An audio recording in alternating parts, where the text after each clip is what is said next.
ఇది నిన్న ఇవాళ చూస్తున్నాం కదా, కేటీఆర్కి కవితకి కేసీఆర్ అంటే ఇక ఇంట్లో అన్నాడు, ఆయన ఆరోగ్యం కాపాడుకోవడానికి ఆయనది అయిపోయింది. ఇక సో సచిన పామును ఇంకెందుకు చంపుడురా అయ్యా, అవసరమా? ఇప్పుడు బీఆర్ఎస్ అనే దాని మీద తీవ్ర వ్యతిరేకత ఉంది. 5 లక్షల కోట్ల అప్పులు చేసిండు. ఒక కాళేశ్వరం మీదనే దాదాపు 1 లక్ష కోట్లు దోసుకున్నాడు. అట్లా గొర్రెల పథకము అన్నిట్లా దోసుకొని చిన్న రాష్ట్రానికి, మిగులు బడ్జెట్ ఉన్న రాష్ట్రాన్ని అప్పుల పాలు చేసిండు. వాడు మొన్నగా ఎప్పుడో కట్టిన 60 ఏళ్ల కింద కట్టిన నాగార్జున సాగర్ కి పర్రెలు పడతలేవు, కానీ మొన్న ఏడాది 2-3 ఏళ్ల కింద కట్టిన కాళేశ్వరంకి పర్రెలు పడుతున్నాయి. మళ్ళీ దాని కెపాసిటీ ఎంత? 410 టీఎంసీలు. ఈడు కట్టింది ఎంత? అన్ని బరాజులు, ఆనకట్టలు, అడ్డుకట్టలు, 5 టీఎంసీలు, 10 టీఎంసీలు. పోదాం ఒక నాగార్జున సార్ శ్రీశైలం కాడికి పోదాం, ఈ కాళేశ్వరం దగ్గర పోదాం. వాడికి అన్ని రకాలుగా ఫెయిల్ అయిండు.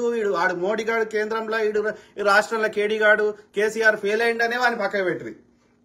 అర్థమైందా? వాడు ఫస్ట్ టైము వాడు గెలిచింది లేదు పెద్దగా, తెలంగాణ సెంటిమెంట్ తోటి కొట్టే ప్రయత్నం చేసిండు.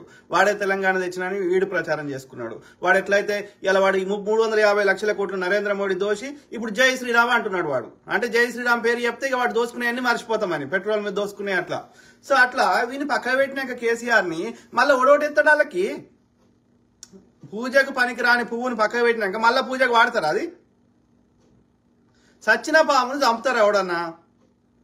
నువ్వు రియాక్ట్ బల్కసుమన్ మాట్లాడే మాటలకు కూడా మనం రియాక్ట్ అవుతున్నాం అంటే, లేని బల్కసుమన్ లేపుతున్నావు కదా. బల్కసుమన్ 1000 కోట్లు దోసుకున్నాడు గాడిద కొడుకు. వాడు అన్ని రకాలుగా వాడు నాశనం చేసిండు, ఎంతో అమ్మాయిలను చెరిచిండు. ఇట్లా అన్ని రకాలుగా ఉన్నాయనే వాళ్ళని పక్క పెట్టినరా లేదా? వాడు ఎన్ని పైసలు వంచినా, ఎన్ని కథలు పడ్డా ప్రజలు ఓటేలే కదా. మరి అట్లాంటి పార్టీని ఎందుకు బల్కసుమన్ గానికి రియాక్ట్ అయ్యాడు, కవితకు రియాక్ట్ అయ్యాడు? అర్థమైతలేదా? మనం కాంగ్రెస్ పార్టీ, మనం వాడికి కేసీఆర్ గాడు 4 నెలల దాకా మంత్రివర్గం ఏర్పాటు చేయాలి. ఆడే మాట్లాడతాడు, వానికే మక్కున్నది. ఒక ఆడబిడ్డకి మంత్రి పదవి ఇవ్వలేదు వాడుకోలు. తిట్టంగా అప్పుడు వాడు ఇచ్చిండు ఇద్దరికి. మనం ఎంతమందికి ఇచ్చినాం రా? అప్పుడు రాజశేఖర రెడ్డి గారు అన్నాడు అంత మహిళలే ఉండే మంత్రులు. ఇప్పుడు మహిళలకి మనం బస్సు ప్రయాణం ఇస్తే వాడిని మనసులో పడతలేదు, ఆటో ఎక్కి తిరుగుతుంటాడు కేటీఆర్. ఎన్నడన్నా బయటకు వచ్చిండా వాడు కేటీఆర్? విమానంలోకి వెళ్ళి విదేశాలకు తిరిగిన గాడి కొడుకు ఎన్నడన్నా బయటకు వచ్చిండా? వాడిని ఆటోలో ఎక్కే పరిస్థితి తీసుకొచ్చినాం. ఇవాళ సాలదా? హరీష్ రావు గారు కావరం ఎక్కి ఎంత ఎగురుతుండే, ఇవాళ ఏడున్నాడు? ఏడన్నా కనిపిస్తున్నాడా? వాళ్ళకి ఓడోటెత్తారు అయ్యా. ఆ సిద్దిపేట, సిరిసిల్ల, గజ్వేల్ కూడా ఓటేయకుండా ఎట్లా చేయాలని ఆలోచిస్తే అయిపోయాయి. కేసీఆర్ నేను ఇంత వీక్నా అంత వీక్నా అన్నాడు. మరి కామారెడ్డిలో ఎన్ని ఓట్లు పడ్డాయి? 3వ పొజిషన్కి వచ్చిండు. అది సచిన పామరా. ఇప్పట్లో తెలంగాణలో కేసీఆర్ మళ్ళా రాడు, రాసి పెట్టుకోరి. ఆ బీజేపీ నా కొడుకు కొన్ని ప్రాంతాల్లో యువకులకి మతం పిచ్చి లేపుతున్నాడు. ఆడు జై శ్రీరామ్ అనుకుంటా. ఆడ మహారాష్ట్ర బార్డర్ ఉంది, ఈడి దిక్కు మహారాష్ట్ర బార్డర్ ఉంది, ఈడు నిజామాబాద్ మహారాష్ట్ర బార్డర్ ఉంది, బాసర గీసర అటు ఆదిలాబాద్ ఆడ ఉంది. ఇంకా మహారాష్ట్ర బార్డర్ ఉండడం వల్ల ఆ నార్త్ ఏడవుతుండు బీజేపీ. ఆ మహారాష్ట్ర బార్డర్ ఉన్న దగ్గర నార్త్ ఇండియన్స్, లేదంటే ఓల్డ్ గోషామాల్లో ఈ అఫ్జల్ గంజ్ ఈ ఏరియాలో బడి చౌడీలో గీడు ఉన్నారు. ఎవరు? ఆ యొక్క గుజరాతీలు, మార్వాడీలు. గాడ తప్ప ఏడవుతుండ్రా? మీరు చూడండి, బీజేపీ సపోర్ట్ చేసేది అంతా మహారాష్ట్రకు సంబంధించి నార్త్ ఇండియాకి సంబంధించిన వాళ్ళు ఉన్నారు. ఇప్పుడు ఆదివాసులలో కూడా ఈ కోయోళ్ళు, మిగతా వాళ్ళు, ఇక్కడ వాళ్ళు, ఈ లంబడోళ్ళు ఉప్పు అమ్ముకోవడానికి వచ్చిరని అంటారు రాజస్థాన్ నుంచి. ఆడ తినడానికి తిండి లేక అరేబియా సముద్రం పక్కన ఉప్పు ఉంటే ఆ ఉప్పు తీసుకొని వచ్చి ఇక్కడ మన దేశంలో అడవులలో వండుకుంటే అమ్ముకున్నారు అట్లా అని చెప్తారు. అంటే నేను ఏం చెప్తున్నా, ఓవరాల్ ఇక్కడ మనం గమనిస్తే ఏదో కొద్ది మంది ఉత్తర భారతదేశంకు మూలాలున్న వాళ్ళు తప్ప సౌత్ ఇండియాలో బీజేపీకి మద్దతు ఇస్తలేరు. అర్థమైందా? ఎందుకంటే ఉత్తర భారతదేశం గాడి కొడుకులు వాళ్ళని పెంచి పోషిస్తున్నాం. మొత్తం బడ్జెట్ అంతా సౌత్ ఇండియాలోకి వెళ్ళి పోతున్నది. అర్థమైందా? ఒక్క ఐటీలు పెద్ద అన్ని సౌత్ ఇండియాలోనే ఉన్నాయి. ఒక్క ఐటీ గుడ్గావ్లో ట్రై చేస్తే ఒక్కడు ఐటీ కోటి రాష్ట్రుడు కూడా లేడు నార్త్ ఇండియాలో. వాళ్ళకి రాదురా, వాళ్ళకి చదువు రాదు. వాళ్ళకి ఏదో కొద్ది మంది పంజాబ్ వాళ్ళు ఇంత వ్యాపారం చేసుకున్నారా, కెనడా పోయేదో రెస్టారెంట్లు తప్ప ఆడ ఎవడు చదువుకున్నాడే లేడు నార్త్ ఇండియాలో. ఎడినా కొడుకులు ఉన్నారు కాబట్టి ఆ మోడీ గాని కొట్టేస్తుర్రు. జై శ్రీరామ్ అంటే అన్ని మర్చిపోతున్నారు వాళ్ళు. అర్థమైందా? కాబట్టి ఆ దోపిడీ మెంటాలిటీ ఉన్న వాళ్ళు వాళ్ళ కాంగ్రెస్ మయంలోనే మేము యొక్క ఇందిరమ్మ ఇంట్లో వచ్చినాయి ఇవాళ ఏమన్నా 4 ఏళ్ళు ఇప్పుడు పోదాం నాగార్జున సాగర్కి. నాగార్జున సాగర్ కింద ఎంతమంది బతుకుతున్నా? అట్లాంటిది ఒకటి కట్టిండా? కాళేశ్వరంకే అది కరెంట్ మింగుతుంది కానీ మనకి భూగ పెట్టేది ఏం లేదు అలా. వాడు అన్ని రకాలుగా దోసుకున్నాడని పక్క పెడితే వానికి మనం అంత రియాక్ట్ కావాల్సిన అవసరం లేదు, దానికి ఇంపార్టెన్స్ ఇవ్వాల్సిన అవసరం లేదు. ఏదో ఊరుకొని టైంపాస్కి. ఒక్క ఓటు బీఆర్ఎస్కి పడది. హైదరాబాద్లో లేబర్ వాళ్ళని కొనుక్కొని ఓట్లు వేయించుకున్నారు ఆంధ్రోళ్ళు. వాళ్ళకి ఎందుకు పిచ్చిలేసి వాళ్ళకి ఏమైందిరా ఆంధ్రోళ్ళకి? తెలంగాణ సపరేట్ చేస్తే ఇవాళ ఆంధ్రప్రదేశ్లో వాడు జగన్మోహన్ రెడ్డి అది లేకపోతే చంద్రబాబు నాయుడు వాడు బిల్డింగ్ కట్టినా లేకపోతే ఏం చేసినా కానీ ఇంకా ఆంధ్రప్రదేశ్నే కడుతుండు కదా. ఆంధ్రప్రదేశ్ బాగుపడుతుంది కదా. ఉమ్మడి రాష్ట్రం ఉన్నప్పుడు ఎవడొచ్చినా హైదరాబాద్ చుట్టే ఏమన్నా అభివృద్ధి జరిగింది కానీ ఆంధ్రప్రదేశ్ జరిగిందారా? అర్థం కాదు మీకు, తెలియలేదు, మను లేదు కదా. ఆ పవన్ కళ్యాణ్ గారు ఎందుకు పనికొస్తారు రాడు? అట్లా ఆంధ్రోళ్ళు ఈ యొక్క చిల్లర తీసుకొని లేబర్ వాళ్ళు హైదరాబాద్ గ్రేటర్ పరిధి మనకి వేయలే కానీ డిస్టిక్లలో అంతా కాంగ్రెస్కే పడుతుంది. ఆ బీజేపీని ఎట్లా లేకుండా చేయాలి? ఆ మతం పిచ్చి ఇప్పుడు ఓల్డ్ సిటీ ఉంది. ఓల్డ్ సిటీలో ఎంఐఎంని తీసేసి మనం కాంగ్రెస్ వచ్చేటట్టు చేసుకోగలుగుతామా? ఎందుకైతుంది?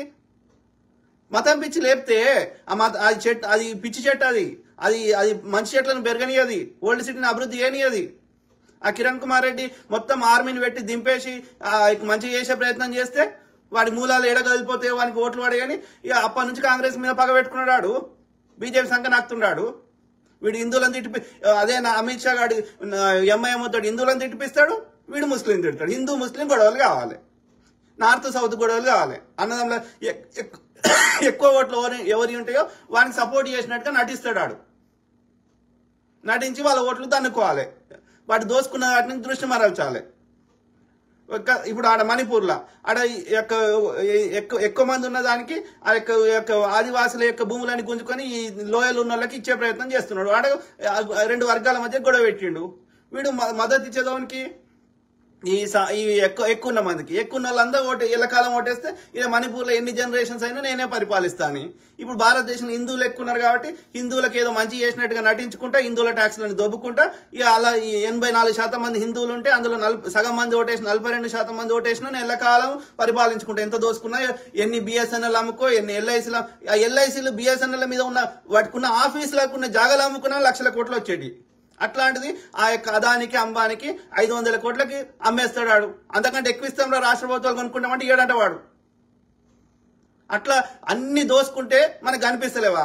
ఎల్ఐసి కాంగ్రెస్ పెట్టిన బిఎస్ఎన్ఎల్ ఉద్యోగాలు చేసిన వాళ్ళు హిందువులు కాదురా?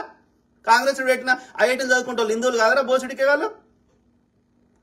నాకు అర్థం కాదు. నీ రామాలయం కట్టాలన్నా నా యొక్క ఇంజనీర్ కావాలి కదరా? నీ రామాలయం కట్టాలంటే నా లేబర్ వాళ్ళు కావాలి, నా హిందువులు లేబర్ వాళ్ళు కావాలి కదరా? నా రామాలయంలో తిండి పెట్టాలి, అన్న దానం చేయాలంటే నా రైతు వండియాలి కదరా? బోసుడికే వాళ్ళు. మరి రైతులకు ఏం చేసిండు, లేబర్లకు ఏం చేసిండు, ఇంజనీర్లకు ఏం చేసిండు, చదువుకున్న వాళ్ళకి ఏం చేసిండ్రా మోడీగాడు? జై శ్రీరామ్ అంటే తిండి పెడతాదరా? నాకు అర్థం కాదు. సచ్చిన పామురా ఈ యొక్క బీఆర్ఎస్. అది 100 రోజుల నిజాం షుగర్ ఫ్యాక్టరీ జరిపిస్తాను కవిత అన్నది కేసీఆర్ బిడ్డ. వాడు అరవింద్ గాడు అన్నాడు. వాడైతే బాండ్ పేపర్ రాసిచ్చిండు. చేసిండారా? మనం కాంగ్రెస్ వాడు కమిటీ చేసిండు. మనం చేసిన పనులు చెప్పుకుంటే చాలు. ప్రజలు ఓటేస్తారు. ప్రజలు వెయిట్ చేస్తున్నారు. మనకి వచ్చి 2 నెలలు కూడా కాలే ఇంకా. వాడు 4 నెలల దాకా మంత్రివర్గం ఏర్పాటు చేయాలి. మనకు 2 నెలలకే అన్నీ అయిపోతాయిరా. ఒక బడ్జెట్ అన్న రావద్దా? 6 నెలలు ఏడాది ఆగునరా, అన్ని ఇస్తారు. పరిపాలన మీద వాళ్ళకి మంత్రుల కన్నా అవగాహన రావద్దురా? అధికారుల కన్నా ఏ శాఖలు ఏమైతుందో తెలియద్దా? నాకు అర్థం కాదు. అరే మహిళలు హ్యాపీగా ఉన్నారా నాయన? వాళ్ళంతా వాళ్ళు పని చేసుకుంటారు. నెలకి అదనంగా వాళ్ళకి ఆటోల కిరాయిలు లేకపోతే ఇంకా బస్ కిరాయిలు మిగులుతున్నాయి. వాళ్ళకు 1000 రూపాయలు మిగిలితే వాళ్ళకి దాచిపెట్టుకోరా? వాళ్ళ కొడుకో బిడ్డకో వాడుకోరా? దేనికన్నా సేవ్ చేసుకోరా? వాళ్ళ పిల్లల చదువులకు దేనికన్నా? ఏ గాడవాడు ఒప్పించి నా కొడుకు కోరితే ఏమవుతుంది? వాడు ఎందుకు కోరుతున్నాడు? ఈ కాంగ్రెస్ పెట్టిన ఈ మహిళలకు పెట్టిన పథకం వల్ల పర్మనెంట్ వీళ్ళ కోట్లు పడతాయేమో, మనం మళ్ళీ గెలవేమో అని వాడు భయపడి ఆటోలకు ఏదో అయింది అంటాడు. ఏమైతుందిరా ఆటోలకి? పబ్లిక్ ట్రాన్స్పోర్టేషన్ పెంచాలి, తప్పదు. రాను ట్రాఫిక్ పెరిగితే ఇప్పుడు ఈడు అన్నిటికీ జాగ వదలకుండా రోడ్లకు వదలకుండా ఆ యొక్క పెద్ద పెద్ద బిల్డింగ్లు కట్టినావు, చుట్టూ పార్కింగ్ లేకుండా ఎంత కంజెషన్ చేసినావు. మనకు అమెరికా అంత పెద్దగా ఉందా దేశం? అమెరికా భారతదేశంతో పోలిస్తే 3 రెట్లు 5 రెట్ల పెద్దగా ఉంది. జనాభా 33-35 కోట్లు ఉంది. 35 కోట్ల జనాభాకి మనకంటే 3 రెట్లు పెద్ద దేశం ఉంది. మన 140 కోట్ల మంది జనాభా, అమెరికాలో 1/3 ఉంది. భూమి తక్కువ ఉంది, జనాభా ఎక్కువ ఉంది. మరి ఏం చేస్తారు? పబ్లిక్ ట్రాన్స్పోర్టేషన్ అవసరం. ట్రైన్లు బస్సులు ఎక్కువ వాడాలి, ఆటోలు లేకపోతే ఇవి ఈ 2 వీలర్స్ తగ్గియాలి. మీరు యూరోప్లో పోండి, అన్ని పబ్లిక్ ట్రాన్స్పోర్టేషన్ ట్రైన్లు గిన్లే ఉంటాయి ఎక్కువ శాతం. ప్లస్ మన పైసలన్నీ ఈ వెహికల్స్ వాడితే మన దేశ సొమ్ము అంతా ఆ గల్ఫ్ కంట్రీస్ పోతున్నది, విదేశాలకు పోతున్నది. ఆ డిపెండెన్స్ తగ్గియాలి, మన ఎక్స్పోర్ట్స్ పెంచాలి, ఇంపోర్ట్స్ తగ్గియాలి, పెట్రోల్ మీద డిపెండెన్స్ తగ్గియాలి.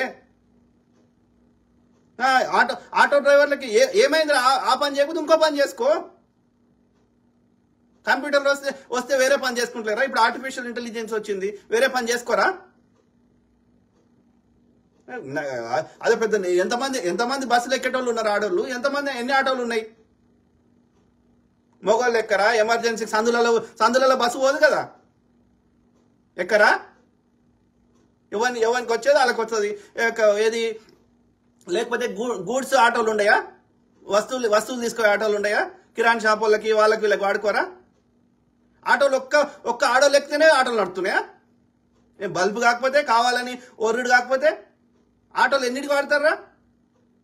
ఒక ఆటోల కోసం వాడతారా?